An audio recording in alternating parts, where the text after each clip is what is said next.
ओम शांति। स्वागत है आप सभी का इस रात्रि कालीन ई क्लास में। विशेष करके आज का ये सत्र स्पार्कलर्स के लिए है, फॉलो फादर प्रोजेक्ट से जुड़े हुए हमारे भाई बहनों के लिए है।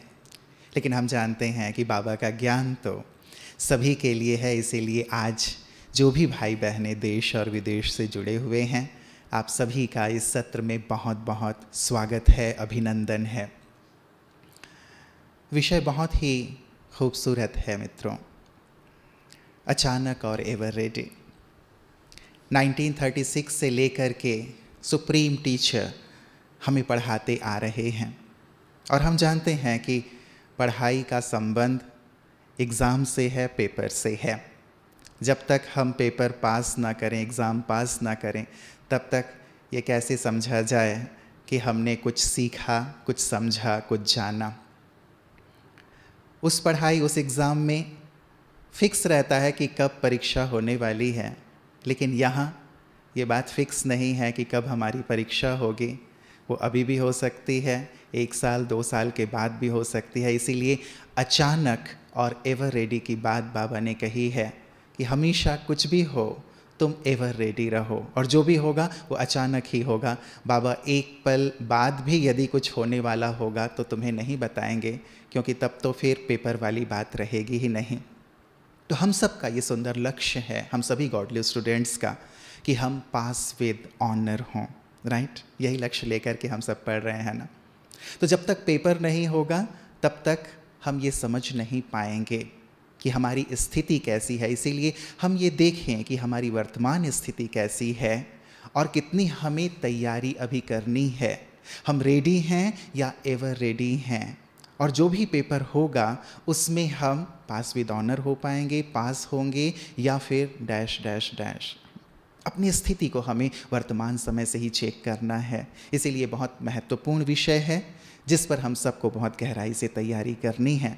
और हमारा सौभाग्य रहता है हमेशा कि आदरणीय सूर्य भाई जी हमें गाइड करने के लिए हमेशा उपस्थित रहते हैं। हमारे प्रोजेक्ट के भी गाइड आदरणीय भ्राता जी हैं। तो पहले मैं चाहूँगा कि भ्राता जी इस सुंदर विषय पर, जिसकी हम सबको नितांत आवश्यकता है, पहले प्रकाश डालें, पश्चात आपके प्रश्नों को मैं भ्राता जी के सम्मुख रखूँगा। भ्राता जी। एक्चुअली बहुत लंबे समय का जिनका बहुत अच्छा अभ्यास होता है वो अचानक के पेपर में पास हो जाते हैं। पास होने का अर्थ है स्थिति हिले नहीं, परेशान न हो जाएं, डोलायमान न हो जाएं, खुशी न खो दें। क्या होगा, कैसे होगा, ये क्यों हुआ, ऐसा नहीं होना चाहिए, बाबा ने मदद नहीं की, इन सभी क्वेश्चन से परे स्वीकार कर लें और अपने मन को शांत करके अच्छी स्थिति में रहें। तो लंबा समय ज्ञान योग का अभ्यास, ज्ञान कहने का मेरा अर्थ है ज्ञान की बहुत सारी बातें जो बाबा ने हमें सुनाई हैं, ड्रामा का ज्ञान दिया है, और बहुत सारे सूक्ष्म राज हमारे पास हैं। हम उनकी प्रैक्टिस करते रहें, उन्हें जीवन में लाते रहें। बातें सबके पास आती हैं। देखिए, जो आगे बढ़ रहा है उसे बहुत सारे साइड सीन्स को पार करना ही पड़ेगा। जो खड़ा है उसे क्या पार करना है, जो सोया है उसे क्या पार करना है, जो तेज पुरुषार्थी है, जो कुछ महान कार्य करने के लिए घर से निकले हैं, उन्हें अनेक बाधाएं और परीक्षाओं को पार करना ही होगा। हमें इन बातों के लिए तैयार रहना चाहिए। तो बाबा कहा करते थे, अपने से बात करो, परीक्षा बड़ी या मेरी स्थिति बड़ी। परीक्षा क्यों आई ये न सोच के मुझे परीक्षा में फुल मार्क्स लेने हैं, ये विचार करो। तो बहुत अच्छा है शरीरीपन का अभ्यास, ड्रामा परिस्थिति, साक्षी भाव, बाबा के साथ के अनुभव, जो कुछ हो रहा है कल्याणकारी, सब कुछ अच्छा होगा। और हमने लंबे काल से अपने को समेट लिया होगा। समेटना, विस्तार बहुतों ने किया हुआ है। बुद्धि फैली हुई है, विस्तार में है, एकाग्र नहीं होती है, उनको कष्ट होगा। लेकिन अगर हमने विस्तार को समेट लिया होगा और हम स्टेबल माइंड बन गए होंगे तो ठीक समय पर हमें ठीक बात टच भी होगी, हम अपनी तैयारी भी कर सकेंगे। लेकिन असली बात तो यही है कि हमें अपनी स्थिति ऐसी बनानी है कि तैयारी की ज़रूरत न पड़े, हम सदा ही तैयार हैं। वैसे तो बाबा क्लास में पूछा करते थे, तैयार हो? सब हाथ उठा देते थे, तैयार हैं। मृत्यु के लिए भी सब तैयार नहीं होते हैं। न जाने क्या क्या याद आता है मनुष्य को। घर जाने के लिए तो जब जाना होगा, आप तैयार हो ना या ना हो तो जाना ही पड़ेगा। लेकिन हम बहुत सहज भाव से जाएं, कोई मोह, कोई जंजाल, कोई चक्रव्यूह हमें बांधे नहीं, फंसाए नहीं। हमने अपने सारे महान कार्य पूर्ण कर लिए हों, हम निश्चिंत हो गए हों, बिल्कुल तृप्त आत्मा बन गए हों कि भगवान इस धरा पर आए, वो हमें सब कुछ देने आए थे, हमने उनसे सब कुछ ले लिया। ऐसी आत्माएं सहज भाव से जाएंगी, बाकी तो पश्चाताप करते जाएंगी, कोई परेशान होते हुए जाएंगी। तो हमें अपने सब कर्तव्य पूर्ण कर लेने हैं और ऐसा समेट कर रखना है अपने को, बुद्धि के विस्तार को ऐसा एकाग्र करना है, इशारा मिले और हम सहज देहभान से मुक्त होकर वापस चले। अचानक कुछ घटना हो जाए, हम उसमें अचल डोल रहे। अब भी तो हमारे सामने सबके पेपर आया है ना, सबकी दिनचर्या बदल गई, सबके जो लक्ष्य थे वो धरे के धरे रह गए। किसने क्या सोचा होगा, किसने क्या सोचा होगा, सब खत्म हो गया। किसके पास पैसे की कमी पड़ रही है, किसी की जॉब जा रही है, किसी को बीमारियां बढ़ गई हैं, किसी के घर में झगड़े बढ़ गए हैं, तो कोई अच्छी स्थिति में भी आ गए हैं। अब भी अचानक का पेपर आया, किसी ने सोचा नहीं था, कल्पनाएं नहीं थी। हम अपने को चेक करें, इस पहले पेपर में हम कितने पास हुए हैं? ये पहला पेपर था। कितने नंबर हमने जमा किए हैं अपने रजिस्टर में? इस पहले पेपर को देखकर हम घबराए, बाबा को कंप्लेंट्स करने लगी, ये तुमने क्या कर दिया? बाबा की भी शिकायत होने लगी, बाबा से नाराज़गी होने लगी। ये तो नहीं हुआ। हम बिल्कुल इसको एक्सेप्ट करके इसको सुंदर अवसर में हमने बदल लिया और हम अच्छे योगी बनकर बहुत कमाई करने लगे। इसलिए जो महान आत्माएं हैं इस सृष्टि की, उनके लिए तो बाबा का इशारा है कि उन्हें सारे महान कर्तव्य करके ही वापस जाना होगा। बाकी सबको अपने कर्मों के अनुसार अपने अपने समय पे वापस जाना होगा। तो हम समेटें, ऐसा शरीरीपन का बहुत अच्छा अभ्यास करें। बाबा मेरे साथ है, अंत में उसके सिवाय किसी की याद ना आए, यह भी से तैयारी रखें। इसके लिए हम देख लें कहाँ कहाँ हमारा अटैचमेंट है। ऐसा यदि हम अभ्यास करेंगे, अनुभव बढ़ाएंगे, तो हम सदा एवर रेडी रहेंगे और हमारी गति बहुत बहुत श्रेष्ठ होगी। आपने तो सार में ब्रदर जी सब बातें कह दी हैं, इसी में सब कुछ आ गया है। लेकिन प्रश्न हैं कुछ, इसलिए मैं वो प्रश्न भी ज़रूर रखूँगा ताकि और भी सुंदर क्लैरिटी सभी को मिल जाए। क्योंकि जैसे आपने कहा कि ये पहला पेपर है और ना जाने अभी और कितने पेपर आएंगे। छोटे मोटे पेपर तो आते हैं, सहज हो जाता है, लेकिन यदि कोई ऐसा बड़ा पेपर आता है तब हमारी स्थिति की सही में परख होती है। तो ब्रदर जी, कुछ ऐसे अचानक के जो प्रश्न आए थे उनको अचानक के पेपर के तौर पे रखा है कि यदि ऐसा पेपर मेरे सामने आता है, किसी ब्राह्मण के सामने आता है, तो क्या करे क्या ना करे, या उस समय क्या संकल्प हो। तो वो मैं कुछ सिचुएशंस आपके सामने रख रहा हूँ जो प्रश्नों के रूप में आए हुए थे। अचानक आपके ऊपर छिपकली गिर जाए,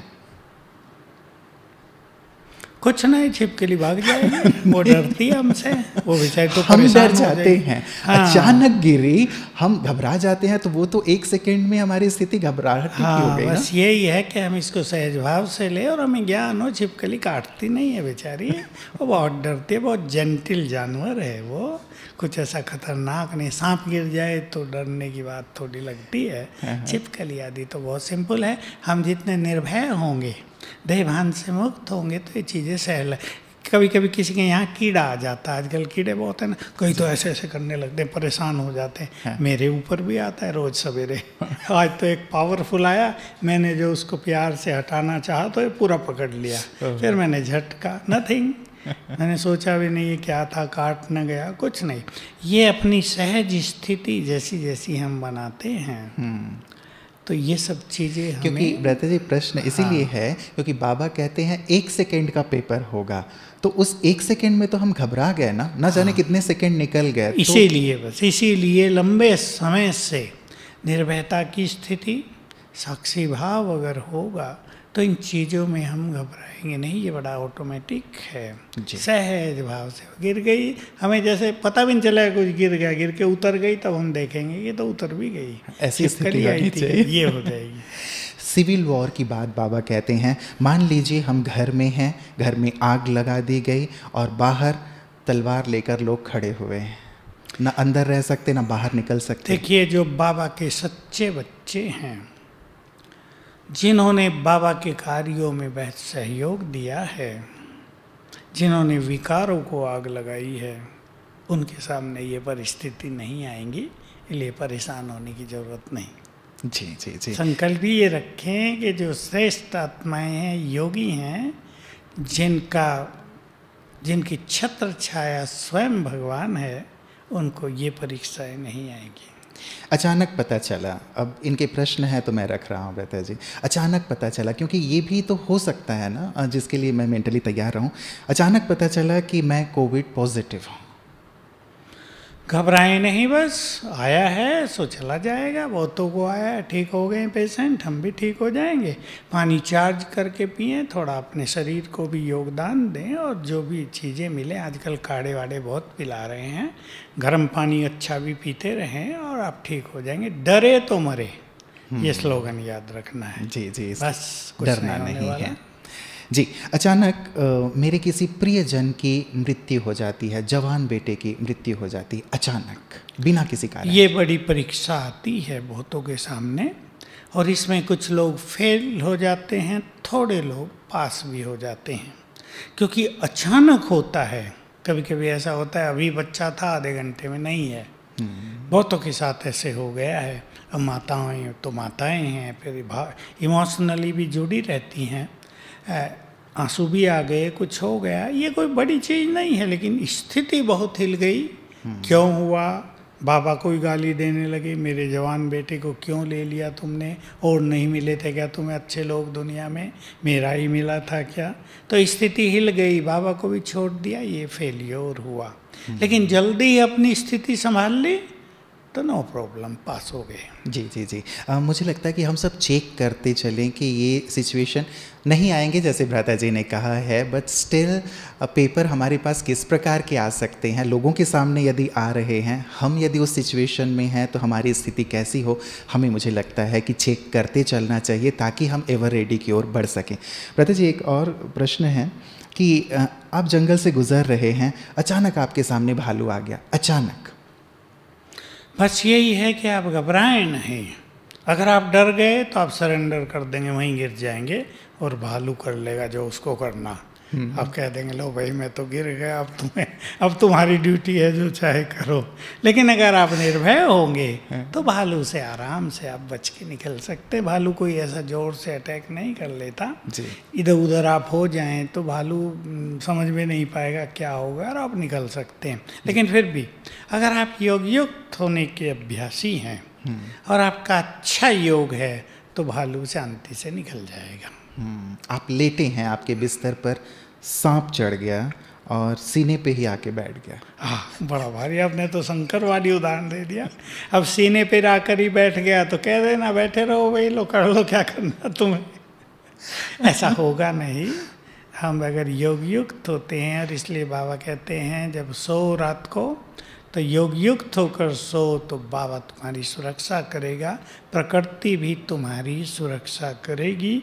आगे चल के ऐसे ऐसे सीन आने हैं कि लोग तुम्हें मारने भी आएंगे, लेकिन अगर तुम्हारी स्थिति बहुत अच्छी रही है तो तुम उन्हें दिखाई नहीं दोगे, या तुम्हारे मस्तक से इतनी लाइट निकलने लगेगी कि वो डर के ही भाग जाएंगे, या उस लाइट की चौंध में वो तुम्हें नहीं देख सकेंगे जी। तो ये हमारी स्थिति अगर अच्छी होगी, हम ये सोचें सांप आकर बैठ गया तब क्या करें, तब तो कुछ कर ही नहीं सकते, बहुत तो घबरा ही जाएंगे, हाथ से भी हटाएंगे तो भी वो डंक मार सकता है, डरेंगे लोग, और तब तो मनुष्य सोच नहीं पाएगा, हाय हाय करके मतलब मान लीजिए ब्रता जी होगा नहीं, लेकिन मान लीजिए यदि ऐसा है तो उस समय मेरा संकल्प क्या हो? उस टाइम संकल्प बाबा के आह्वान का हो, बाबा को बुला लें, एक सेकंड में बाबा, बस मदद मिल जाएगी। जी जी जी जी। ये बहुत अच्छे अनुभव सबको करने हैं, और ये आगे चल के बहुत काम आएंगे। बाबा ही कह दो ना, कुछ भी ना निकले तो, और कह दो बाबा आ जाओ तो और अच्छा होगा, लेकिन बाबा ही आपने कह दिया तो बाबा जानता है ना क्या करना उसे। जी जी जी, वो सब ठीक कर देगा। बिल्कुल, मतलब इस स्थिति में हम इस अभ्यास या संकल्प को रखें। और ये तो भ्राता जी बाबा कहते ही हैं, चलिए ये सब भाई बहनों ने अपनी तरफ से कहा कि ये हो सकता है, लेकिन ये बाबा ने कहा ही है कि आपके सामने कोई भयानक इविल सोल आ जाए, एक नहीं कई आ जाएं, और वो बहुत ही भयानक हों, अचानक आपके सामने आ जाएं, आप कमरे में घुसते हैं और वो आपके स्वागत के लिए बैठे हैं, पहले से ही तैयारी रखनी चाहिए इन चीज़ों की, क्योंकि ये सीन बहुत आ सकते हैं आगे चल के कि ऐसा कुछ होते ही हम तुरंत याद करेंगे बाबा मेरे साथ है और मैं मास्टर सर्वशक्तिवान हूँ। डरेंगे नहीं, क्योंकि ये भटकती आत्माएं भी उन पे ज़्यादा अटैक करती हैं जो डरते हैं, और आप खड़े हो जाओ सामने उनके। मैंने कईयों के अनुभव सुना, एक बहन बड़ी पावरफुल, 3 आ गए उसके कमरे में, उन्होंने कहा मैं शिव शक्ति हूँ, मास्टर सर्वशक्तिवान हूँ, बाबा साथ है। उसको अनुभव हुआ, उसकी अंगुली से लाइट निकलकर उन पर पड़ने लगी, और वो ऐसे भयभीत हुए, पीछे भागने लगे तेजी से, दोबारा नहीं आए। तो हमें निर्भय भी होना है, और ऐसे अभ्यास करने की आदत भी हो जाए, नहीं तो तुरंत घबरा जाएंगे तो सारे अभ्यास भूल जाएंगे। बिल्कुल बिल्कुल, मतलब अचानक जब ऐसा होता है तो व्यक्ति बिल्कुल नर्वस हो जाता है, नील हो जाता है कि अब मैं क्या करूं। मतलब लंबे समय की ये प्रैक्टिस चाहिए, यही वो लंबे समय के अभ्यास की जरूरत होती है। जी जी जी।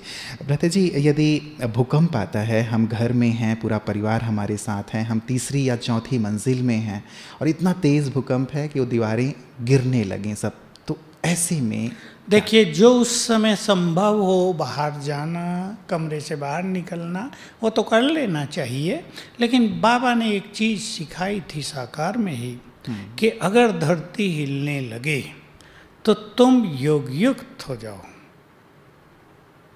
दोनों चीज़ें संभव हैं, या तो हिलना बंद हो जाए धरती, और अगर गिरे भी तुम्हारा मकान तुम्हारे सिर पर तो तुम योग युक्त हो, तुम्हारी गति सर्वश्रेष्ठ हो।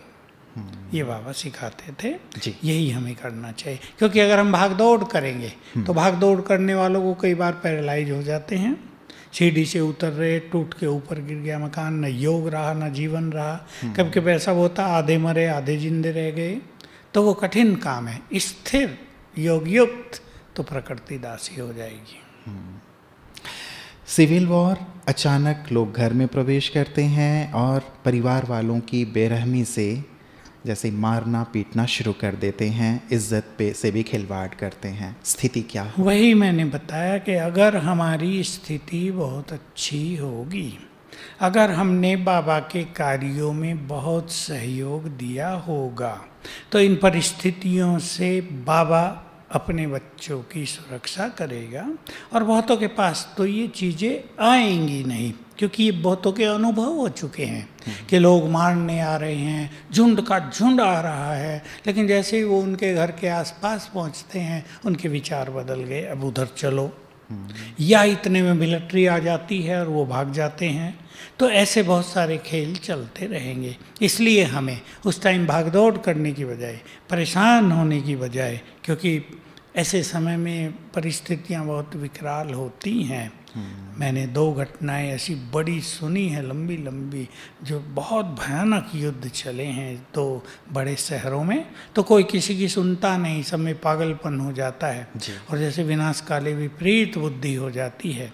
लेकिन अगर हम योग युक्त हैं तो वी आर सेफ, ये हमें भूलना नहीं चाहिए। बाबा ने मुरली में साकार में ही कह दिया था, अगर तुम याद में हो, माताओं को कहा करते थे, सवेरे माताओं को क्लास में आना होता था दिल्ली में, तो बस लेती थी 2-3 स्टॉप पर, उन्हें उतरना पड़ता था, तो पूछती थी बाबा सवेरे डर लगता है, ज्वेलरी कुछ ना कुछ पहन के रखती हैं माताएं, तो पहले तो बाबा कहता था इसको ना पहनो, सवेरे ना पहनो, उतार के आ जाया करो। फिर बाबा उन्हें कहता था तुम याद में रहो, कोई तुम्हारी ओर देखेगा भी नहीं। ये योग का बल इस तरह, उस टाइम वाइब्रेशंस इस तरह काम करते हैं। जी जी। तो ये जो बहुत काल बाबा कहते हैं ब्रता जी, अब मान लीजिए कोई 1-2 साल से ही ज्ञान में आया है और ये स्थिति अब आ गई, तो बहुत काल तो उनका हुआ नहीं, तो 2 साल में भी बहुत समय अगर वो अभ्यास करते हों, किसी को 6 मास भी हुए हों, तो 6 मास भी पूरा उन्होंने सुंदर अभ्यास किया हो, तो उनका बहुत काल में गिना जाएगा। जी जी जी। अचानक जिस बैंक में मेरे पैसे हैं, मुझे पता चला कि वो बैंक डूब गया। ये भी बहुत हो रहा है और आगे चल के ज़्यादा होने की संभावना है, क्योंकि मैं उन दिनों की कल्पना किया करता हूँ जब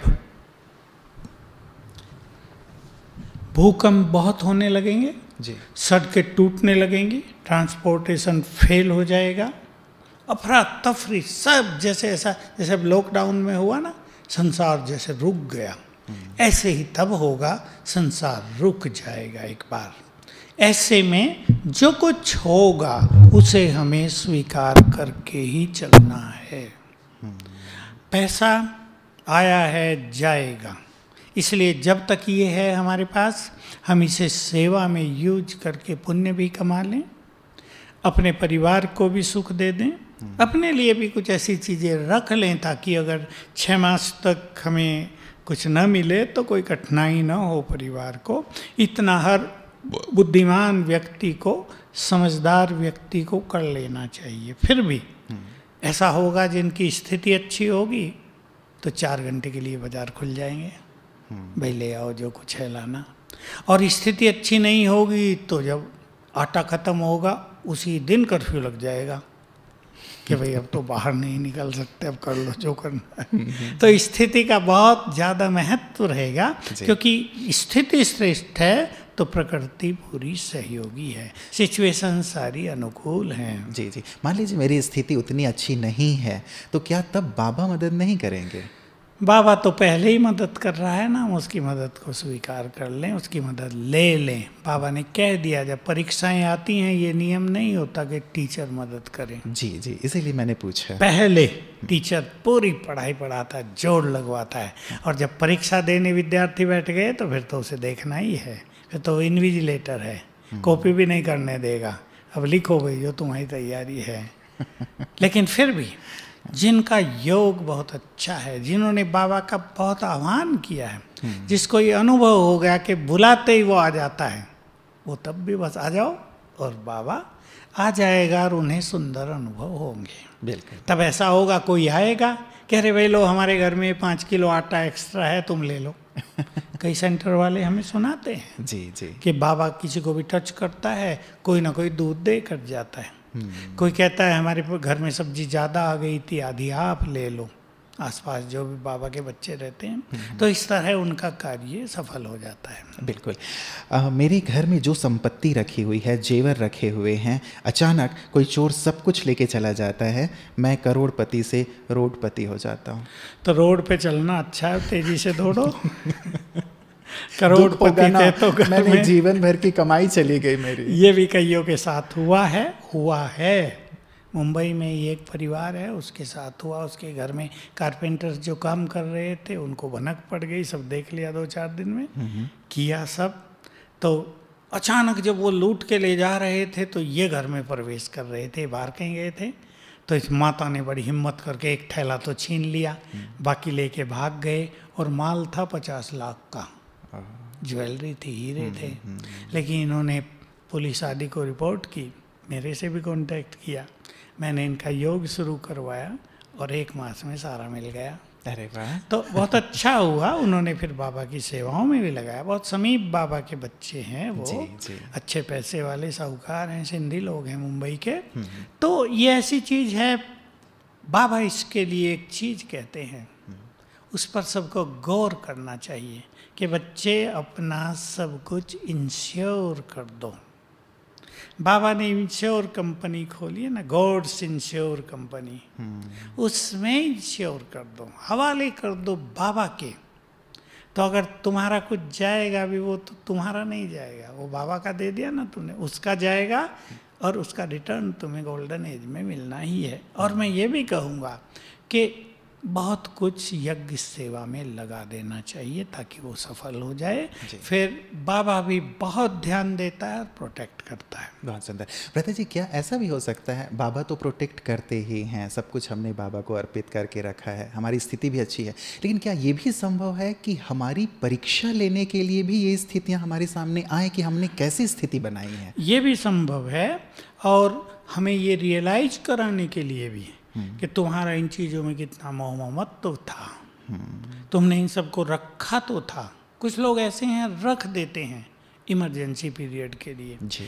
या इतना होता है कि अपने परिवार वालों को भी सुख नहीं दे पाते उन चीज़ों का, उनको फिर काफ़ी कष्ट होगा।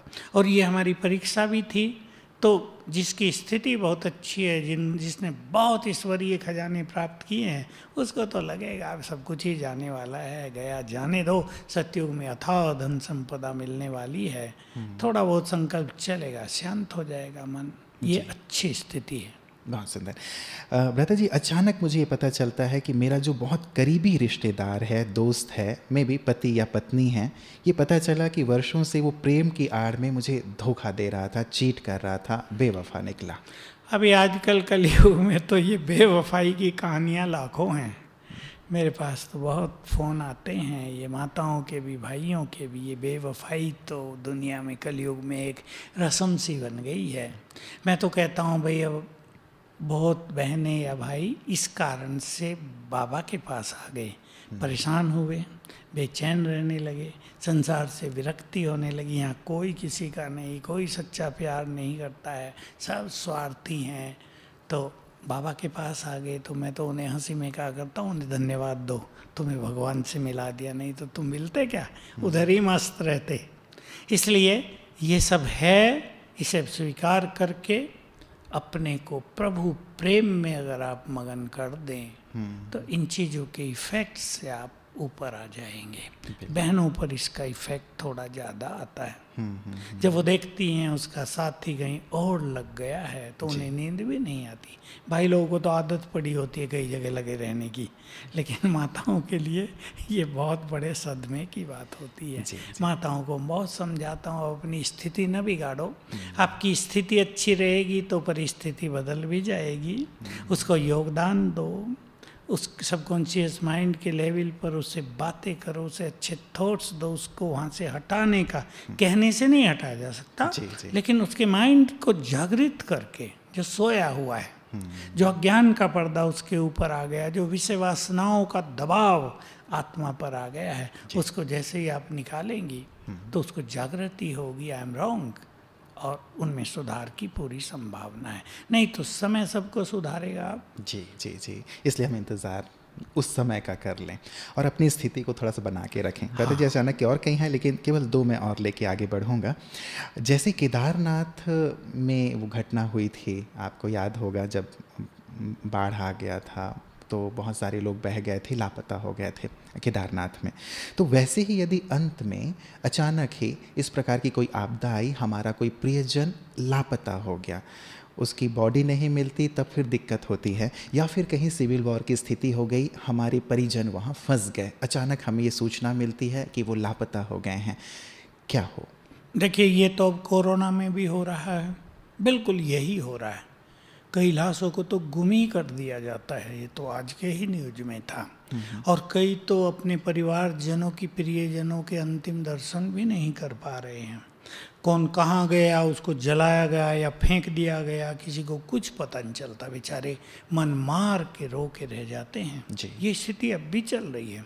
लेकिन जिन्हें आत्मज्ञान है, जिनका आत्मा से प्यार है, उन्हें यही सोचना चाहिए आत्मा तो अजर अमर अविनाशी है, देह छोड़ के चली गई, अपने अपने कर्मों को साथ ले गई हैं, अगला अच्छा जन्म उनका हो, हम उनके लिए उनको योगदान दें, बाकी देह तो विनाशी है। हमें मिले ना मिले, और आजकल तो मिलने पर भी लोग ले नहीं पा रहे हैं बिकॉज ऑफ कोरोना, तो ठीक है, यही गति है, अब हम उन्हें योगदान दें और अपने मन को शांत करें। अचानक लाइट और इंटरनेट सब बंद हो जाए? ये बंद होंगे, मेरी तो पहले से ही मुझे आभास है कि लाइट भी जाएगी, बिजली, इलेक्ट्रिसिटी और इलेक्ट्रॉनिक्स भी एक दिन समाप्त हो जाएगा। तो ऐसे में बहुत युवक तो डिप्रेशन में आ जाएंगे, उसी पे जीवन चल रहा है। जी। सारे काम काज कंप्यूटराइज्ड हैं, उसमें बहुत तकलीफ़ें हो जाएंगी। लेकिन ये अभी नहीं होने जा रहा, ये थोड़ा लास्ट में होगा, जब महाविनाश का समय आएगा। ऐसे में हम फिर से अपनी प्राचीन सभ्यता में लौट आएंगे, और मैं कहा करता हूँ कि भारत वालों को तो आदत है, वो फिर से अपना हाथ का पंखा ले लेंगे, लालटेन जला लेंगे और फिर से अपने खाते निकाल लेंगे, लिखने लगेंगे। लेकिन ये खुशी से करें तो बहुत अच्छा है, गमगीन होकर, दुखी हो कि हम कैसे थे, क्या हो गए। इसमें यही है कि जो परिवर्तन इस सृष्टि में होंगे उनको हमें स्वीकार करना पड़ेगा और नए मार्ग निकालने पड़ेंगे, क्योंकि ये होगा अवश्य।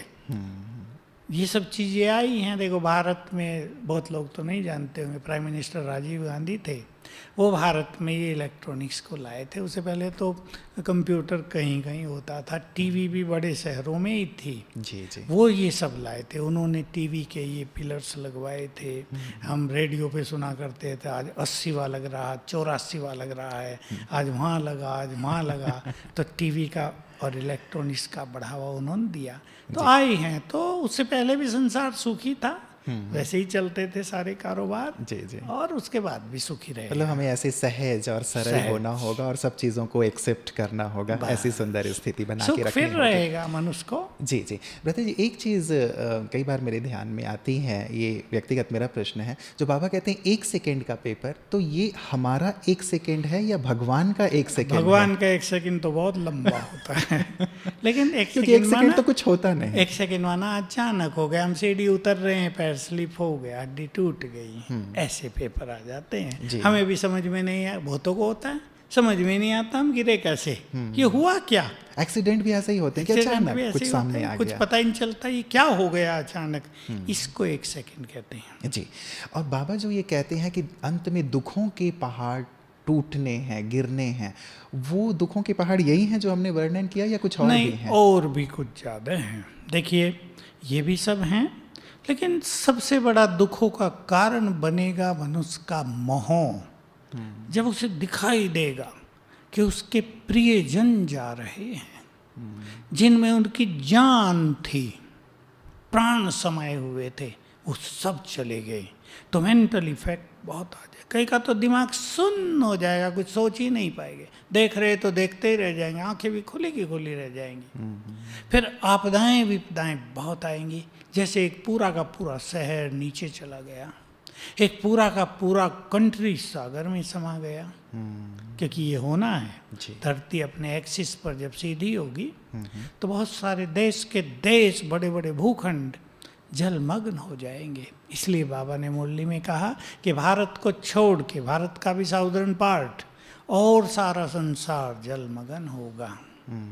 तो ये स्थिति आएगी, उसका बुरा इफेक्ट जो जीवित होंगे उन पर बहुत पड़ेगा।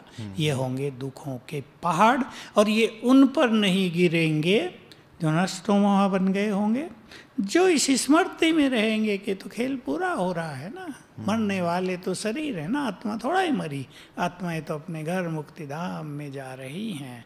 तो ऐसा ज्ञान युक्त होकर जो सीन्स को देखेंगे वो दुखी नहीं होंगे। जी भ्राता जी, अब कुछ प्रश्न इससे जुड़े और हैं कि बाबा कहते हैं कि तीव्र पुरुषार्थी वो हैं जिनको समय पर ज्ञान की पॉइंट याद आ जाए, लेकिन जब अचानक कोई समस्या आती है तो उस समय इतना डिस्टर्ब हो जाते हैं कि मानो ज्ञान गुम हो जाता है। तो कौन सा अभ्यास ऐसा हो जो हमें इस स्थिति में ज्ञान हाँ, याद तो आए? मैं इसके लिए एक चीज़ कई साल से सुना रहा हूँ लोगों को, और बहुतों ने किया है, कि ज्ञान की बहुत सुंदर कोई 25 पॉइंट्स आप लिखो जो स्थिति को अचल अडोल बनाए, जो स्थिति को नशे में ले जाए, जो हमें निश्चिंत कर दे, जो बात हमें निर्भय कर दे, जो बात हमें बेफिक्र बादशाह बना दे, जो पॉइंट याद करते ही हमारा चित्त आनंद और खुशी से भर जाए।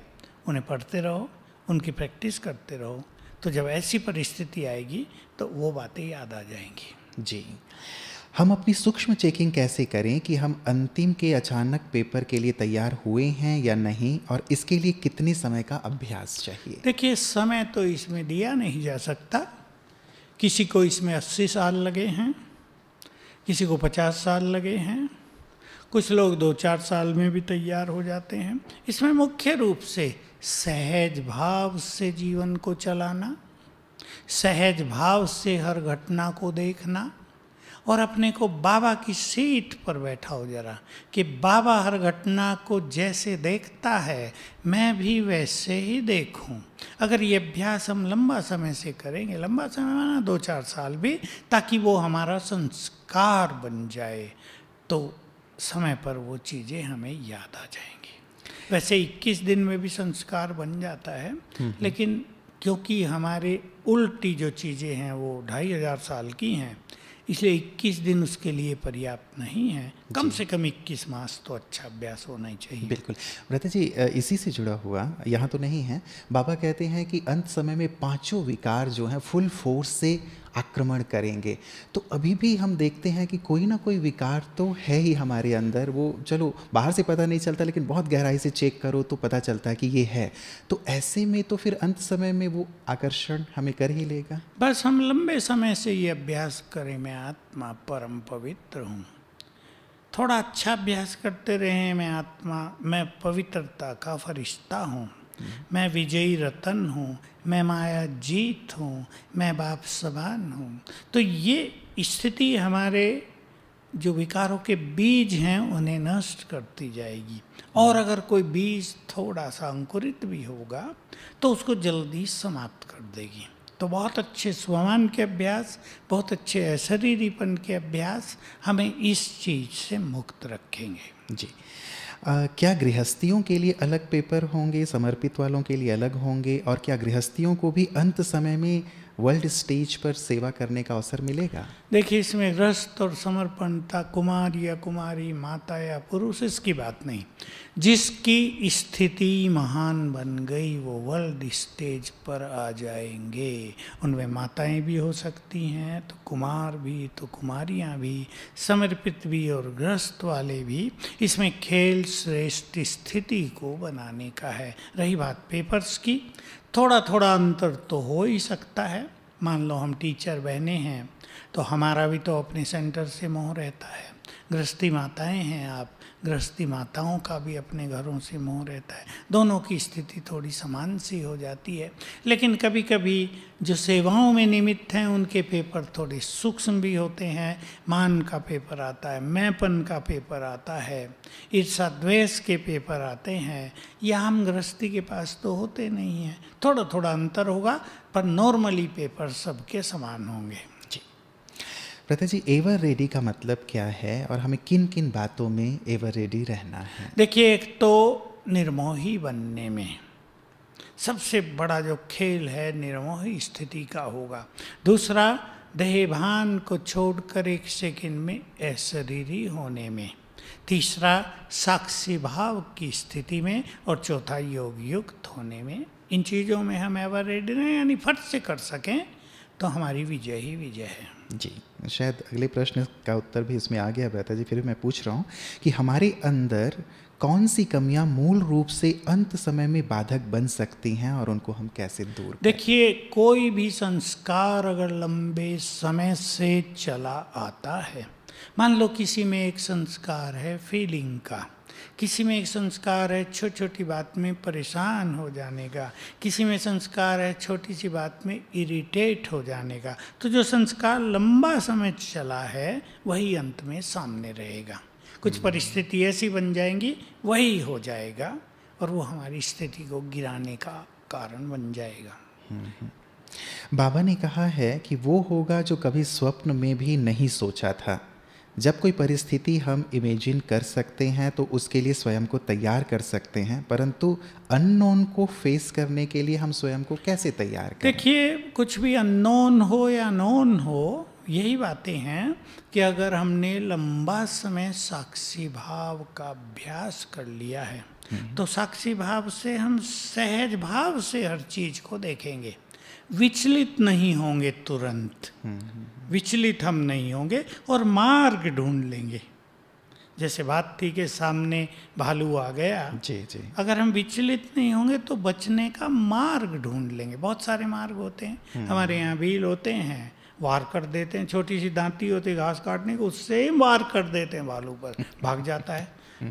किसी को कुछ नहीं आता तो पेड़ पे चढ़ जाते हैं, बस भालू इधर उधर देखेगा कहाँ चले गए तो भाग जाएगा।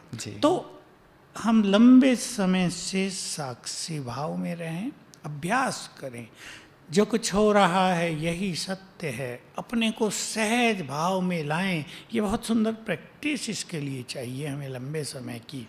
तो हम नर्वस नहीं होंगे और परीक्षा चाहे नॉन हो या नॉन हो, हमारी स्थिति श्रेष्ठ होगी तो हम विजयी होंगे, पार कर लेंगे। क्या वो परख भी आ जाएगी भ्राता जी? जैसे आप कह रहे हैं कि स्थिति बहुत अच्छी है, हम साक्षी भी हैं, तो कई बार ये परीक्षा है या क्या है, वो भी चीज़ें लोगों को समझ में नहीं आती। हाँ, वो भी नहीं आती। तो अगर बुद्धि की लाइन लंबे समय से क्लियर है तो परखना या उस टाइम निर्णय करना दोनों ही परफेक्ट हो जाएंगे। जी जी, जैसे बाबा कहते हैं कि अंत समय में कोई विकारी तुम्हारे सामने आएगा, रूप बदल के आएगा, लेकिन तुम्हारे अंदर परख शक्ति होनी चाहिए कि इस किस भाव से आया है, तो वो भाव हमें पता चल जाएगा। बिल्कुल, हम बहुत अच्छे योग युक्त रहे होंगे जीवन में और बुद्धि हमारी क्लियर है।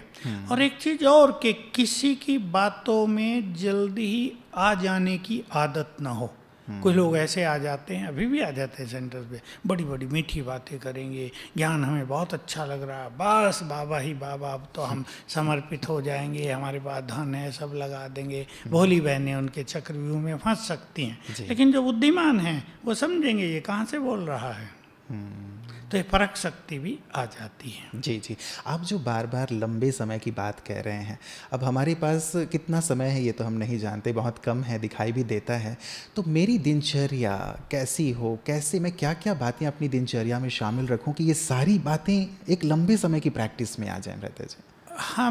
मैं इसके लिए एक बहुत सिंपल सी राय देना चाहूँगा कि हर भाई बहन 8-10 ऐसे सुंदर संकल्प लिख लें जिनको उठते ही याद करना है, सोने से पहले याद करना है, हो सके तो एक आध बार और याद कर लें ताकि वो नेचुरल हो जाए। जैसे मेरे साथ भगवान है तो मेरे साथ सब कुछ बहुत अच्छा होगा, मैं बहुत भाग्यवान हूँ तो मेरा भविष्य बहुत सुंदर है, मेरी चिंताएं बाबा करता है, मुझे निश्चिंत रहना है, जब भी हम बुलाते हैं बाबा आ जाता है। ऐसी ऐसी 10 बातें लिख लें और रोज अपने को याद दिलाया करें। उनमें ये भी होगा ये खेल अब पूरा हो गया है, अब सबको जाना है और जाने से पहले हिसाब किताब चुकतू भी करने हैं।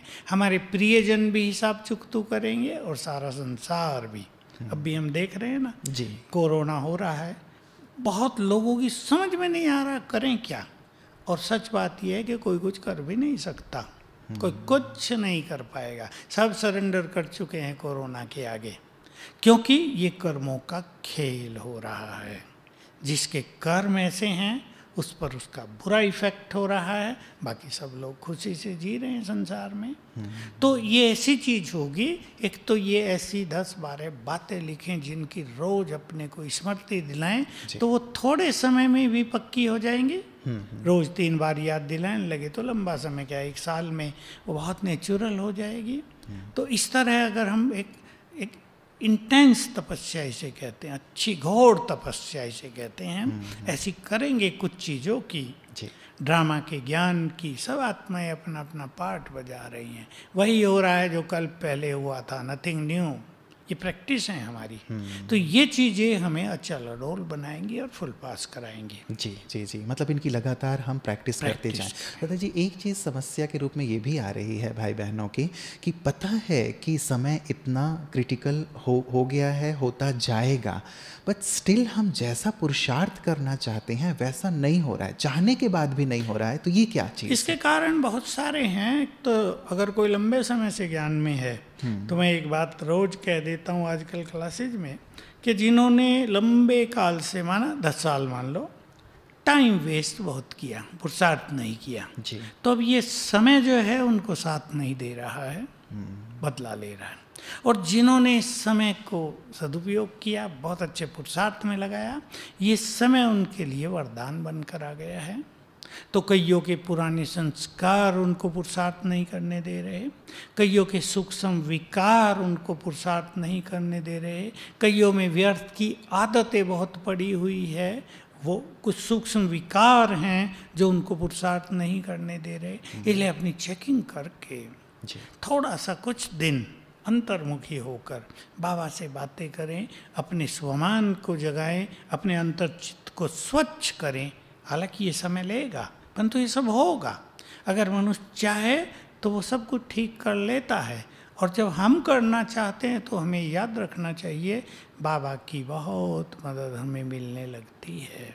जो उसने कहा है तुम एक कदम तो बढ़ो, बस अगर हम हिम्मत से थोड़ा करने लगे तो बाबा उठा लेगा, हमें उड़ा लेगा। मतलब हमें कदम बढ़ाना ही होगा और बढ़ाना चाहिए भी, हार नहीं माननी हम चाहिए। ये ना सोचते रहे होता नहीं होता नहीं होता जी, नहीं, जी, जी, हम जी। नहीं करेंगे तो कौन करेगा। देखो मैं शुरू की याद है मुझे 69, जब मैं अपना पुरुषार्थ को तेज शुरू किया, मैं सोचा करता था तुम बुद्धिमान, तुम्हें इस राजयोग का संपूर्ण ज्ञान, भगवान तुम्हारे पास आ गया, तुम योगी नहीं बनोगे तो कौन बनेगा। तब मैं शुरू की साधना, मुझे कठिनाई होती थी पर मैं इस तरह अपने को संकल्प देता था तो जो ढिलाई है वो खत्म हो जाती थी। बिल्कुल, मतलब ठोस संकल्प हो और दृढ़ता पूर्वक आगे बढ़ें तो बाबा तो हैं ही हमारी मदद करने के लिए, वो हमारा हाथ पकड़ लेंगे। किसी भी परिस्थिति से तुरंत बाहर निकलने के लिए क्या करें ताकि हम आगे के पुरुषार्थ के लिए रेडी हो सकें, बजाय इसके कि हम उसमें फंसे रहें? ये बहुतों के साथ हो रहा है। परिस्थिति आ रही है, लंबा चला देते हैं उसे, क्योंकि परिस्थिति के बारे में सोचने में लग जाते हैं। और बाबा ने ये कहा है, ये बात सभी नोट कर लें और अपने सामने कहीं लिख कर रख लें, स्वस्थिति श्रेष्ठ होगी तो परिस्थिति बदल जाएगी। तो परिस्थिति को सोचने की बजाय थोड़ा जल्दी उठो सवेरे, अनेक स्वमानों का अभ्यास करो, एकांत में घूमो, अच्छा चिंतन करो, संकल्प करो मुझे इस परिस्थिति से अपनी स्थिति को नहीं बिगाड़ना है। बाबा की मदद लो, उसको बुलाओ, तो परिस्थिति स्वरूप न होकर हम समाधान स्वरूप हो जाएंगे। जी, बाबा हमेशा हमें आंतरिक रूप से तैयार करने के लिए यही 3 शब्द, बहुत काल, अचानक और एवर रेडी कहते हैं। तो अपने आप को अंदर ही अंदर एवर रेडी महसूस करना कि मैं एवर रेडी हूँ, इसकी परख क्या है? नहीं, परख तो साफ दिखाई देगी। हर एक अपने से पूछ ले मैं रेडी हूँ। वो कई बार भाई साहब हम ऊपर से कह दे, जैसे बाबा कहते हैं कि कौन लक्ष्मी नारायण बनेगा, फट से। नहीं, वो तो अपने को खुश करने के लिए कि दूसरे भी हाथ उठा रहे हैं, हम नहीं उठाएंगे तो लोग मजाक करेंगे। हम भी नॉर्मल स्थिति में एवर रेडी लगते हैं, लेकिन जब सिचुएशन आती है तब फिर पता नहीं चलता। नहीं, हम यही सोच ले कि अभी मुझे घर छोड़ के जाना पड़े तो मैं तैयार हूँ क्या। अगर मुझे देह छोड़कर जाना पड़े तो मैंने अपने सारे कार्य पूर्ण कर लिए हैं क्या। मन शांत और एकाग्र है, ये पहचान है एवर रेडी की। मन शांत और एकाग्र हो तब हम रेडी हैं। जी, बाबा कहते हैं अंत में जो बंधन मुक्त होंगे, बाबा उनकी बुद्धि को टच करेंगे और मधुबन बुलाएंगे। क्या ये भी एवर रेडी का ही पेपर है? क्या गृहस्थ में रहने वालों की बुद्धि को भी बाबा टच करेंगे? अंतिम विनाश की लीला को मधुबन की पहाड़ियों से देखने का भाग्य क्या हमें भी मिलेगा? लेकिन मधुबन में पानी नहीं मिलेगा आपको, देख लो फिर यहाँ रह सकोगे। इसलिए मेरी राय ये होती है, जहाँ आप हैं और आप बाबा की याद में हैं तो वहीं बाबा है और वहीं मधुबन है। हम में से बहुत सारी महान आत्माओं का पाठ अलग अलग एरिया में ही होगा। ये सीक्रेट भी आपको जानना चाहिए। सभी महानात्माएं कोई मधुबन में आ जाएंगी, ये ड्रामा है ही नहीं। बाबा ने अष्टरत्नों के लिए कहा हुआ था, वो अलग अलग स्थान पर होंगे, अलग अलग स्वरूप की सेवा उनसे होगी, क्योंकि एक एक महान आत्मा जहाँ होगी उनके वाइब्रेशंस उस एरिया के लिए बहुत कल्याणकारी होंगे। वो जैसे वहाँ के लिए मास्टर रक्षक बन जाएंगे। इसलिए सबको मधुबन भागने की ज़रूरत नहीं, ना आप आ सकेंगे। तो बाबा ने जो कहा है कि एक लास्ट ट्रेन होगी और तुम उसमें बैठ जाओगे, लास्ट फ्लाइट होगी तुम उसमें बैठ जाओगे। ट्रेन और फ्लाइट चलेंगी नहीं, ये तो बाबा अपने बच्चों को खुश करता था केवल। अभी हमने देखा ना इस चीज का पहला ही जो अनुभव कराया बाबा ने, तो हमने देखा बहुत लोग तो मधुबन में रह ही नहीं सकते। 2 मास रहना पड़ा तो घर ही याद आने लगा था। अरे बच्चे रो रहे हैं, मम्मी कहाँ चली गई छोड़ के, अब मम्मी को खिंचाव हो रहा, जा भी नहीं सकते, रह भी नहीं सकते, बेचारों की दुर्गति हो गई। खुद कहते थे बहुत परेशान हो गए हम तो यहाँ। तो ये पावन भूमि सभी को स्वीकार नहीं करेगी। जिनका पार्ट होगा, हमें तो ये सोचना है हम जहाँ भी हों अच्छी स्थिति बनाएं, अच्छा पार्ट बनाएं, हम संसार के काम आ जाएं। विनाश देखकर क्या करेंगे, संसार को मदद करनी है हमें। जी जी, मतलब हम जहाँ रहें वहीं मधुबन बना लें, वहीं श्रेष्ठ स्थिति हो तो वो सब सर्वश्रेष्ठ है। बाबा जो कहते हैं, या इन्होंने जैसे कहा कि मधुबन की पहाड़ियों से विनाश देखेंगे, तो इस पहाड़ी से विनाश दिखाई देगा क्या? देगा ही नहीं, 10 किलोमीटर भी नहीं दिखाई देता। टीवी बंद हो जाएंगी। बाबा साक्षात्कार में अपने बच्चों को मगन रखेगा और पता ही नहीं होने देगा कब दुनिया खाली हो गई। ये हमारी स्थिति पर डिपेंड करेगा। इसलिए और सब बातें सोचने की बजाय कि हम भागे मधुबन। अब माताओं से पूछता हूँ मैं, क्या आप अपने 4 बच्चों को छोड़ के मधुबन भागोगी? तुम यहाँ भूखे प्यासे रहो, मैं तो चली मधुबन। करेगी कोई माता? इम्पॉसिबल है। इसलिए इस भागदौड़ की ज़रूरत नहीं, भागदौड़ करनी है अपनी स्थिति को महान बनाने की। जी जी, हम घंटों तपस्या में नहीं रहते, लेकिन काम करते बाबा को याद ज़रूर करते हैं। तो क्या ऐसी हमारी स्थिति हमें एवर रेडी बना पाएगी? बिल्कुल। ये स्मृति स्वरूप अगर आप होते रहेंगे तो आप बैठने वालों से भी अच्छे योगी बन जाएंगे। क्योंकि बाबा ने साकार मुरली में पीछे कहा था, जो कर्म करते हुए योग कर सके वही बहादुर हैं। तो आप महावीर कहलाओगे। क्योंकि बैठकर बहुत लोग योग करते हैं, लेकिन उठने के बाद स्थिति बिगाड़ लेते हैं। और अगर आप कर्म में योग करेंगे तो सारा दिन आपकी स्थिति अच्छी रहेगी। इसलिए बैठने के योग से बेटर है कर्म योग। जी, परम धाम बीज रूप स्थिति में ज़्यादा समय टिके रहें, इसकी सहज विधि क्या है, ताकि अंत में सेकंड में हम अशरीरी? लंबा समय सारे दिन में अशरीरी होने का अभ्यास करना, आत्मिक दृष्टि का अभ्यास करना। यदि सारा दिन हम ये 2 अच्छे अभ्यास करते हैं तो परम धाम में जाना, चाहे अमृत वेले हो चाहे कभी भी, इजी हो जाएगा। जी, आपको क्या लगता है अपने इतने लंबे काल के अनुभव के आधार पे ब्रता जी, कि कौन सी धारणाओं पर हमारा विशेष ध्यान हो तो हम इस अचानक के पेपर में बिल्कुल एवर रेडी हो के पास विदान? लंबे समय से जीवन को सरल बनाएं, सहज भाव से जीना सीखें। जो जीवन में हाय हाय भाग दो तेरा मेरा ये है ना, इससे अपने को मुक्त करें। भगवान मिल गया, चित्त शांत हो जाना चाहिए।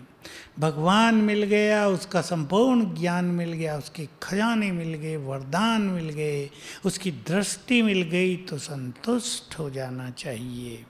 बाबा सब कुछ कर रहा है। आध्यात्म ज्ञान पाकर भी यदि किसी में अहंकार रहा तो उसमें तो ज्ञान है ही नहीं।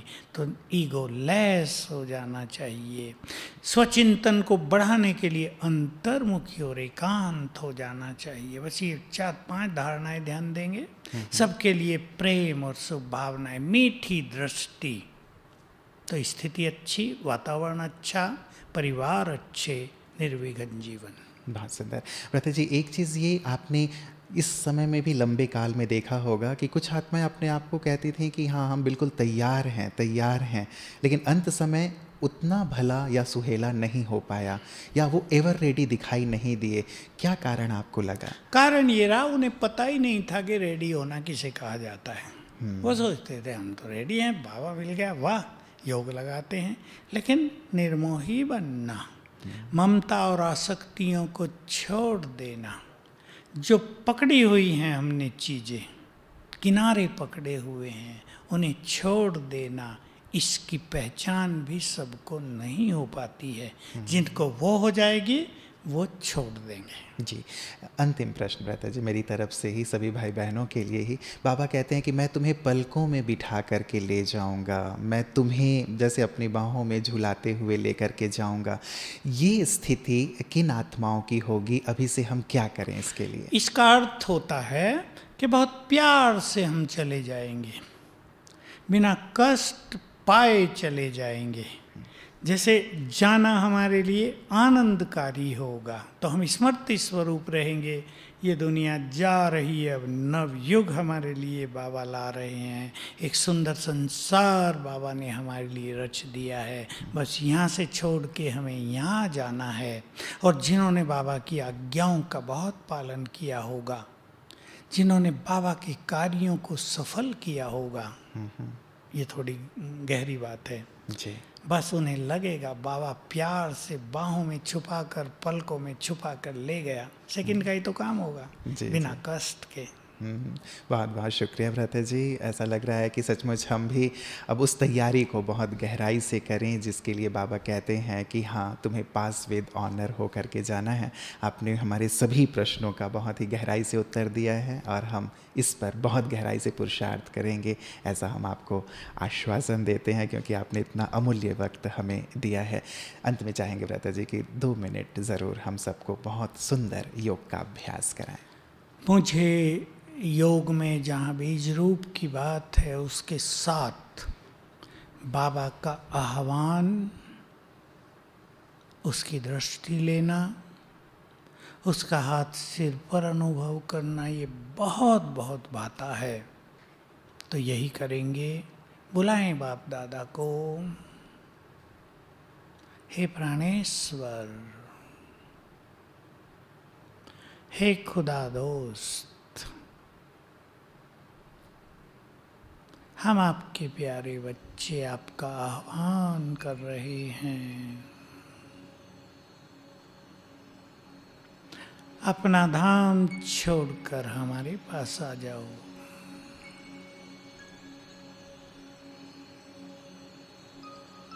और बाप दादा, ये डिवाइन एंजल अपनी तेजस्वी किरणें चारों ओर फैलाते हुए आ गए हमारे पास। सामने देखें, दृष्टि दे रहे हैं।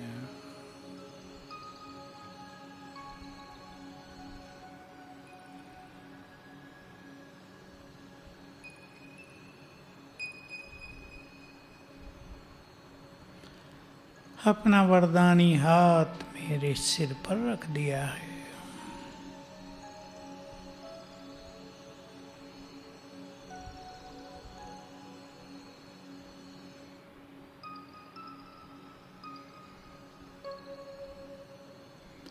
मुझे बहुत प्यार से अपने गले से लगा लिया है।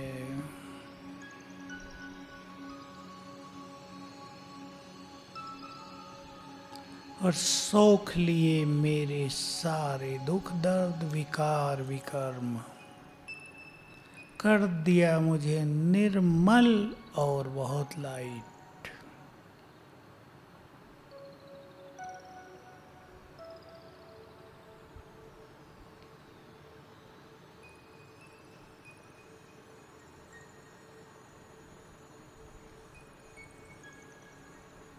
और हमें दृष्टि देकर बाबा वापिस अपने धाम, हमें बना गए चलते फिरते फरिश्ते।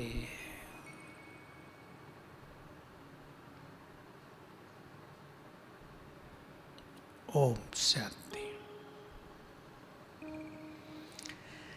शुक्रिया भ्राता जी, बहुत बहुत आपका। आप सबकी ओर से हम भ्राता जी को बहुत बहुत थैंक्स करते हैं। और ये सचमुच एक ऐसी संजीवनी हमें मिली है जिसकी बहुत बहुत आवश्यकता है। मम्मा भी कहा करती थी जून मास है मम्मा का मास।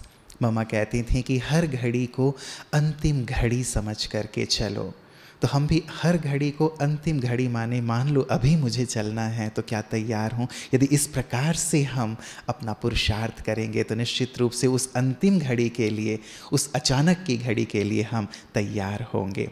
हमारी ढेर सारी दुआएं और शुभकामनाएं हैं कि आप सभी पास विद ऑनर हों। बाबा भी यही चाहते हैं, मम्मा भी यही चाहती हैं और हमारी दादियाँ भी यही चाहती हैं। तो ढेर सारी दुआओं और शुभकामनाओं के साथ शुभ रात्रि, गुड नाइट, ओम शांति।